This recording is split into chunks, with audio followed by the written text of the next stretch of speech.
நீதிமொழிகள் 16:7 ஒருவனுடைய வழி கர்த்தருக்கு பிரியமாயிருந்தால் அவனுடைய சத்துருகளும் அவனோட சமாதானாகும்படி செய்வார்.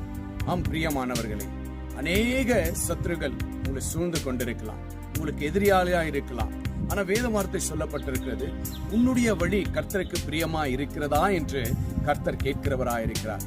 அப்போ கர்த்தருக்கு பிரியமில்லாத வழியில நம்ம இருந்தோம் என்றால் நமக்கு ஒரு ஆசீர்வாதம் கிடைக்காது.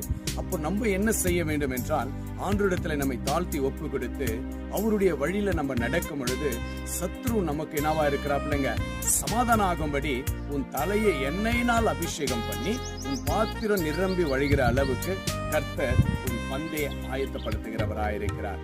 இதை நீங்க விசுவாசத்தோடு கர்த்தர் மேல பிரியமாயிருங்க. கர்த்தருடைய வழியில நீங்க இருக்க ஆசைப்படுங்க. கர்த்தர் உங்க வாழ்க்கையில இருக்கிற சத்துருகளை எல்லாவற்றையும் நீக்கி உங்களுக்கு சமாதானம்